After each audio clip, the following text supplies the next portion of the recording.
Hi, welcome to Karthik Tamil defence update. நம்ம இன்னைக்கு என்ன பார்க்க போறோம்னா, இந்திய விமானப்படைக்கு முதுகெலும்பா இருக்க சுகோய் விமானத்தை நம்ம இப்போ சூப்பர் சுகோய் ஸ்டாண்டர்டுக்கா தர உயர்த்த ஆரம்பிச்சிருக்கோம். ப்ராஜெக்டை இனிஷியேட் பண்ணியிருக்கோம்.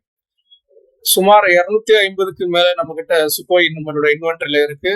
ஆபரேஷன் சிந்தூர்ல ரஃபேல் பரவலா பேசப்பட்டாலும் air to air dominance within visual range and manoeuvrability first victory, இதுல சுகோய உலகத்துல மிஞ்சின விமானம் இருக்கான்னு கேட்டா இது வரைக்கும் கிடையாதுதான் சொல்லணும். பியாண்ட் விஷுவல் ரேஞ்ச் சொல்லுவாங்க. அமெரிக்கர்கள், இஸ்ரேல்கள் அதை தயார் செய்து இருந்தாலும் வித்தின் விஷுவல் ரேஞ்சில சுகோயோட எந்த விமானமும் போரிடுவது இதுவரை கிடையாது. இப்பொழுது நம்ம சுகோய் விமானத்துல என்னென்ன அப்கிரேட் செய்ய போறோன்றத பார்க்க போறோம். மெயினா சுகோயில சில பிரச்சனைகள் இருக்கு. அதுல ரேடார், இன்னும் நம்ம அதுல ரஷ்யாவோட பழைய பிஎஸ்ஏ ரேடார் தான் யூஸ் பண்ணிட்டு இருக்கோம். பிஎஸ்ஏ ரேடாரை ஈஸியா ஜாம் பண்ண முடியும்.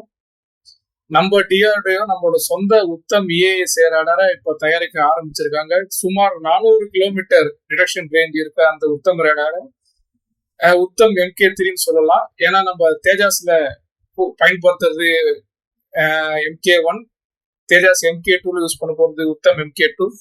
அதோட ஸ்கேல்டு போர்ஷன் சுமார் 400 கிலோமீட்டர் ரேஞ்ச் இருக்கும். எலக்ட்ரானிக் கவுண்டர் மெஷருக்கான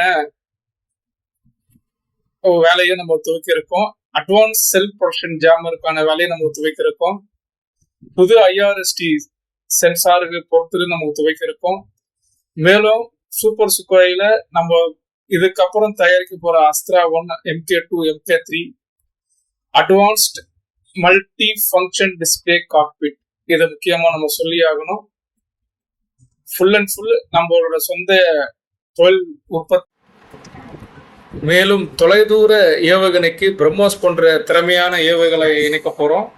அதே போல long range air to air missile, long range air to air மிசைலுக்கு ரஷ்யாவிடம் R-37. மேலும் இது போன்ற தகவல்களுக்கு கார்த்திக் தமிழ் டிஃபென்ஸ் அப்டேட்டை சப்ஸ்கிரைப் பண்ணுங்க. பெல் பட்டனை மறக்காம பிரஸ் பண்ணுங்க.